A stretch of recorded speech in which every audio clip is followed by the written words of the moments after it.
the better it is for the team, and it's down to me, obviously, to take the final decision. But I'd rather have that problem than the opposite one. So it's good. It's good to have Christian back. We know he's good, not just for the quality of the player, but the quality of the person and the leader that he is, and what he brings in the changing room with his experience and willing to work hard and be intense on a daily basis. Is, for me, from that point of view, is a good example for everybody around. Thank you. Antonio? Hi, Christian. Hope you're doing well. We all know about Austin's ability to score and create chances. Everyone talks about, Driussi, Fagundes, Urruti. But Alexander Ring, their holding midfielder, opens those plays. Would you rather apply pressure on him or cut his passing lanes? What's your approach there on applying pressure to a holding midfielder? Listen, I don't want to give my game plan to you now. Eh? No. Just keep it close to you. No, but you're right. I mean, Alex, I was lucky and happy to have him in New York City. I know the quality of the person before of the player. He's serious, professional. He's a guy that works hard on a daily basis. So because of that, he improves all the time. I kept an eye on him even when I went back to France because I rate him very highly. I think he's one of the best midfielders in this league, without a doubt. He can do many things. He can play well with the ball. He can break play. And so he's a guy that we need to be very mindful of because he can be dangerous in many occasions. And so, yes, I have a lot of respect for Alex as a player. And we certainly will monitor him closely. Not just the other very good players you mentioned, that they are there, and there are more as well. Exactly. And how challenging has been the past couple of days for you and your coaching staff, considering the situation around the roster, and that you will have 2 games in 5 days this week, basically? Yeah, it's one of those situations that happens in football clubs, that you have to play 2 games in 5 days, and we have to be ready. We are monitoring a number of options with the coaching staff. We have a good squad with good players, as I told you. In the past, we rate all of them, and everybody has got a role to play in this squad. As long as they work hard and they make themselves ready, everybody will be given an opportunity, and so their job is just to work hard and to be ready for it. Thank you, Christian. You're welcome. Varun? Hey, Coach, going back to the 3 debutees, do you think that the compressed schedule may make you more inclined to play them just to give some of the more regular players some rest? Something we have to see. I think if you want to play now at a higher level, you have to be used to play 2 games a week. It happens even to the big clubs in the world that they play 60 games. The big players, they play 60 games a season, and they are very, very high intensity. So I think that each player should expect the same. And but also that will give an opportunity, given the traveling, to be given some minutes. And it's important that we rotate well the squad, and but also that we give a certain continuity to our game at the same time. And then talking about Marks, McNeil, and Santos, you said that you were impressed by their game. What specifically impressed you? But first of all, the first thing I'm looking at is the personality that they carry on the pitch. So if they belong there, if they play with personality, if they play with fear, and all of them, they came as they showed. Koa started, Quinn and but also George. Don't forget, no, George and Koa started. Quinn and Chris came on, and all of them, they look like that they are not faced by the occasion, and they can give a game to everyone. And we play against a team that we know is pretty good, as they showed also here at the Bank of America. And so I was pretty pleased. Then after we can go into details, they can be improved, but it becomes more, a detailed conversation. But first and foremost, I was impressed by the personality that they showed when they came on. And then Was there any moment you shared with those three where you told them, hey, you're going to be going out there, this is the situation? What were the conversations about that like? Was there any conversation that kind of stuck out to you? There are some conversations that they are private, but at the same time, when you are part of a squad that travels to a game, you have to be ready to play. I mean, there is not so much to do or to say. It's the work that you have done until that point that put you in that situation. And if the coaching staff put you in that situation, it means you are ready to play, and you have to, to be ready to play. There is not a lot to say after that. Thank you. Apart from obviously asking them what to do as part of the game plan. But other than that, if they are with us and on the squad, it means we believe they are ready to play. All right, Carol? Hey, Christian. I just wanted to ask about Swiderski being back. I didn't realize until covering MLS how, things guys come, they go. I don't know if it's you guys even more this year, but, in his situation, just coming back from international play, and then, it just seems like there's been continuity, struggles for him. How's he doing? How do you guys maybe, help connect? I mean, I know if he scored one of those chances the other day, I probably wouldn't even be asking.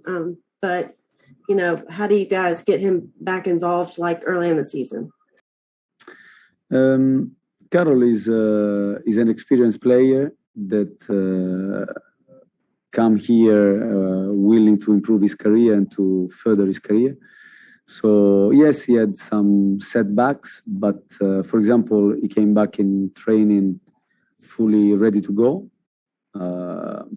And we talk to him on a daily basis like we do with most of the lads. And he has been always working hard in training.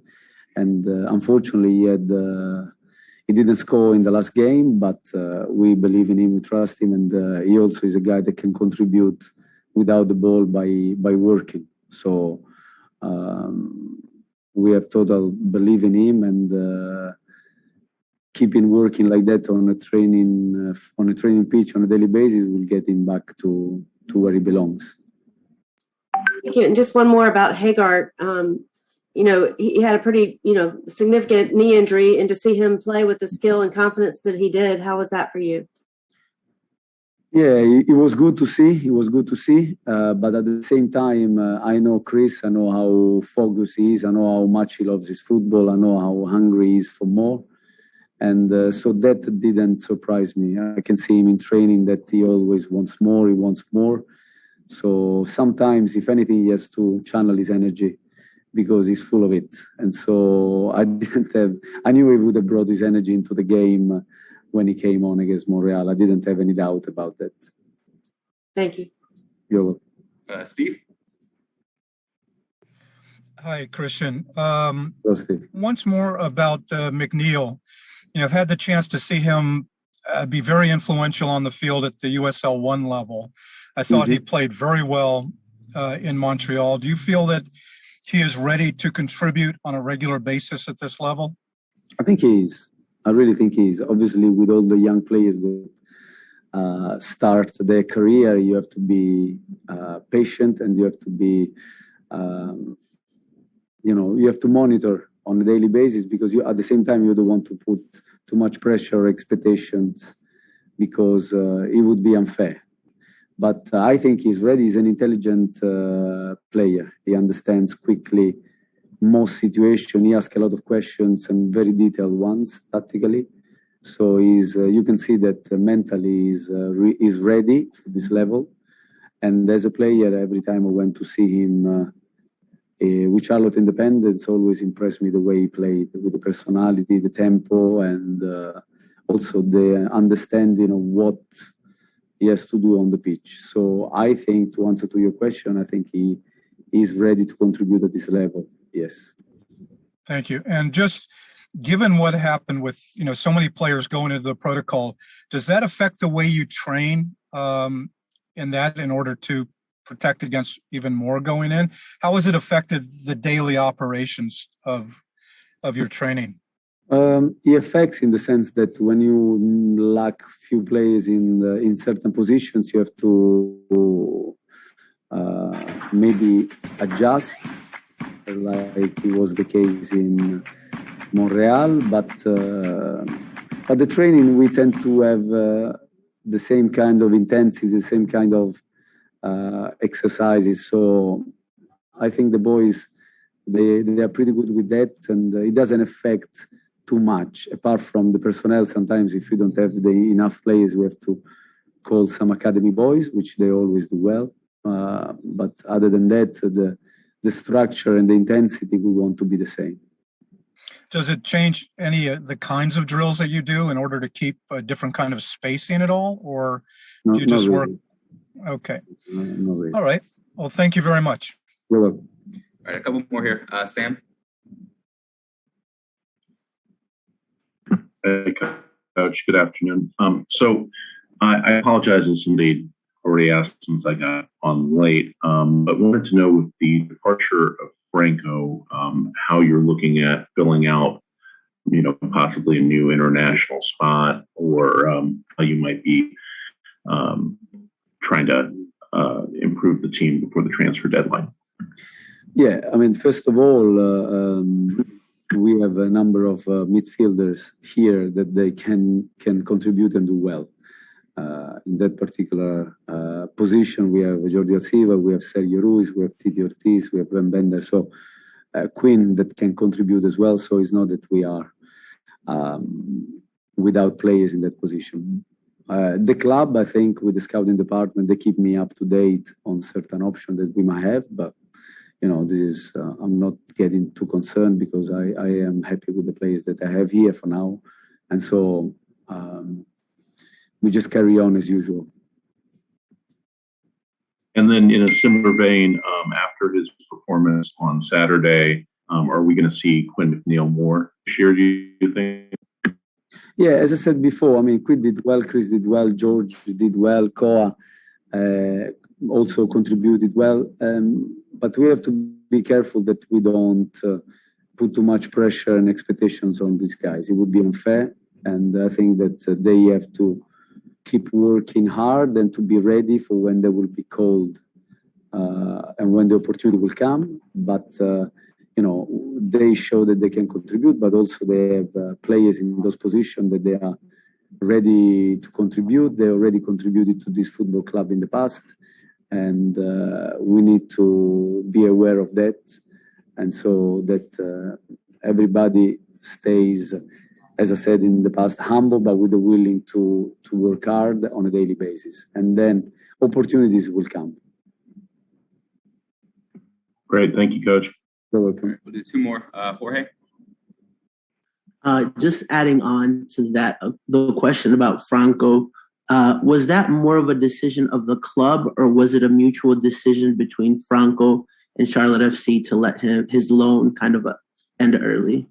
I mean, this is a question you have to ask to the club and not to me, because my job here is to coach the team and to make the team, the players develop and to develop a style of play. So I'm not necessarily up to speed with all the details about contracts and mutual decision. I can only say that Alan, until I was here, he was very professional, trained well. And I told him that, and he was, but sometimes in football it's like that. There are different opportunities, and some people and some players, not just in this case, but in general, might feel that is mutual benefit to change. And so to answer to your question, you are better asking this question to the front office than to me. Okay, thank you. You're welcome.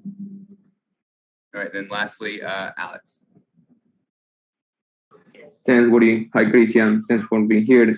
I would like to ask you about so you answered about Alan Franco. So he's going to play in Club Talleres from Argentina.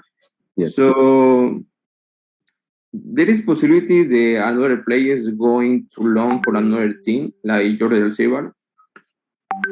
Again, I really don't know how to answer, because about that, Jordi is here and I'm happy the way he's working. He's improving, in my opinion. He's working hard every day. So I'm happy for him to be here. So these kind of questions are more for the front office, I repeat, because I work with the players that I've got at disposal, and my focus is in developing training and to add our principle of play to our team. So this is basically our day-to-day life of mine and the coaching staff. And honestly, we don't have too much time to dwell on gossiping, who's coming, who's not coming. And we have different departments that keep up to speed with the possibilities, but I just want to focus on our players 100%. Yes, Christian, I understand what you say, but you know, when you're the coach and you see the players, and when you talk to the front office, you can say, oh, I gonna need this player, I'm gonna keep it, or probably not. So that's the reason all the colleagues ask you about some players, and that's the reason I ask you about Jordi Alcivar. Yeah, but you want to bring me where I'm not really interested in going. So again, I tell you, I'm focusing 100% with the players I've got disposal, and for now I'm very happy with the squad I have, and so I'm focusing on them 100%. Thank you, Christian. Thank you, Woody. All right, thank you guys. We'll get this recording to you, and we will see you Thursday. See you guys. Okay, thank you.